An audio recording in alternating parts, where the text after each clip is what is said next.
Update 3. I met Jane, but not in the way I expected.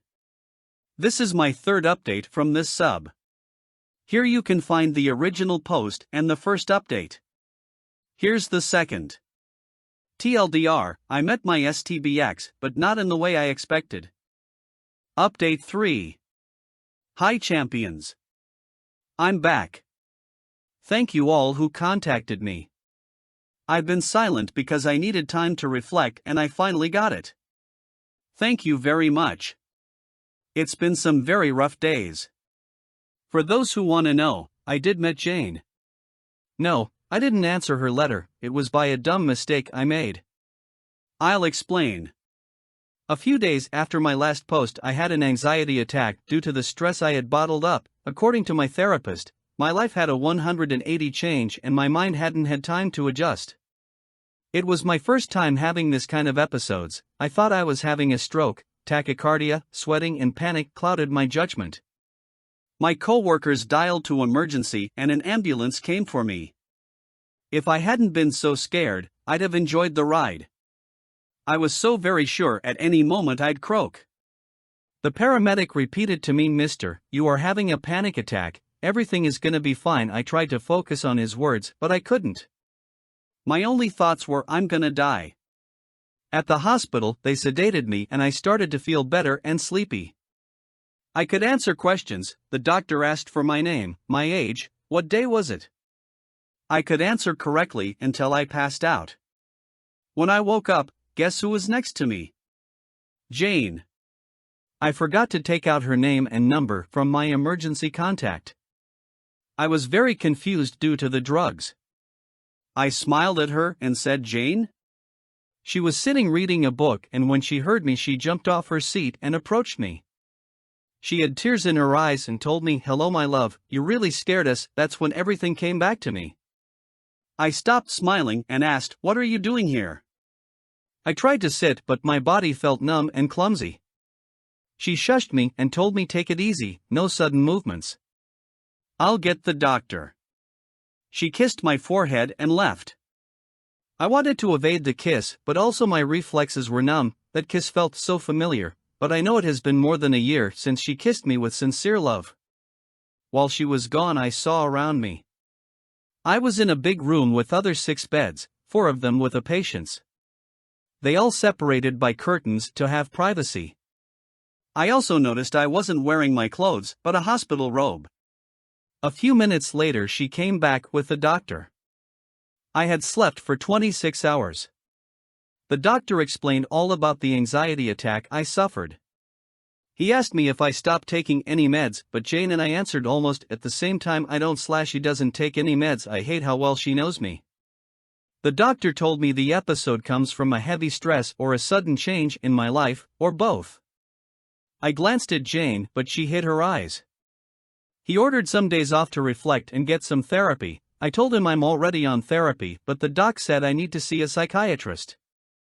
My therapist is a thanatologist/psychologist, so she can't prescribe meds. He told me that I must be hungry and the next day I'd be discharged, and he left. It was 8 p.m., so Jane had another hour until visiting hours were over and she didn't look like she wanted to leave. It felt awkward, and that feeling leads me to chatter like an idiot. So I asked, "You said you scared us. Who are us?" She smiled. I bet she knew I couldn't resist to talk to your parents and me. They were here in the morning. Did they leave? Yes, they are expecting my call. I'll talk to them tomorrow. You can leave, I want to sleep, but your dinner, it's almost here. When the doctor mentioned I must be hungry, my stomach grumbled. I didn't eat a thing for 26 hours. A few minutes later a veteran nurse came with a tray on a cart. She asked Jane to manipulate the bed so I'd be in sitting position to eat. I don't know what kind of face I made because Jane was amused and staring at me while the nurse arranged the tray in front of me on my bed. I'm an ex-glutton guy. She said, "God, I love you so much." I glared at her again and asked her one more time to go home, but the nurse got really mad at me. According to her, Jane sponge-bathed me and she even shaved me. I didn't notice until she told me. Finally she asked Jane to feed me because I was still coming out of the meds. I told her we're getting divorced, but she said that's not her problem and I should be thanking her. She's been here to help and I am a very ungrateful person. Then she left. I refused her help and tried to eat even though my movements were very clumsy. I was making a mess with the soup and Jane begged me to let her help me. I felt like a spoiled brat making a tantrum. I just said fine and let her feed me. I never felt so vulnerable before. She behaved very maternalistic and affectionate.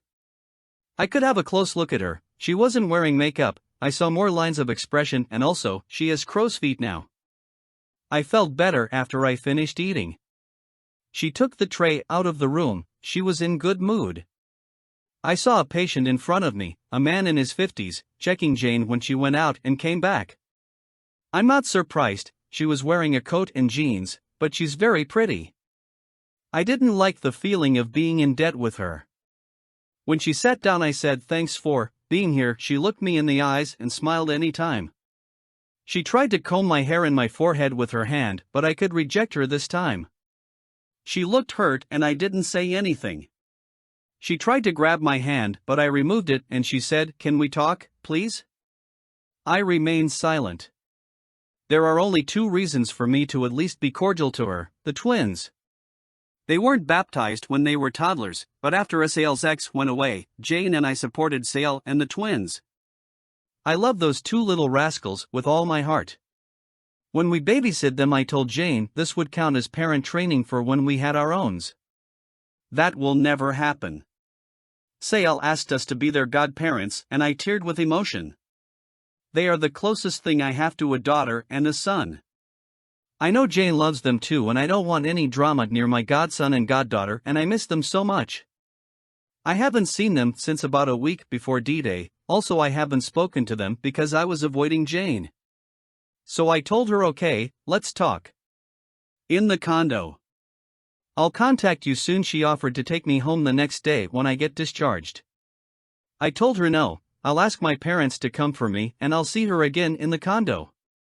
I wanted to talk to my parents. She noticed I was looking for my clothes. She opened a cabinet next to my bed and gave me my phone. I looked at her suspiciously and she made her guilty face again, meaning I am sure she snooped my phone, and she admitted it. We didn't utter a word. That's the language we developed by being married 11 years. I don't care if she snooped, I have nothing to hide. I texted my parents and they called almost immediately. While I was talking to them, the same old nurse told Jane visiting hours were over. She wanted to say goodbye but I ignored her. She whispered to my ear, "I know you keep your word. I'll wait for you to contact me. I love you." She kissed my hair and left. I do keep my word. My father always told me a man is worth as much as his word. I asked my parents if they knew what happened after I passed out. According to them, one of my co-workers showed up in the hospital to give information about my medical secure. That's when the staff saw the emergency contact and they called Jane. Sale contacted them after the hospital called. When Jane came, she met my co-worker and he left.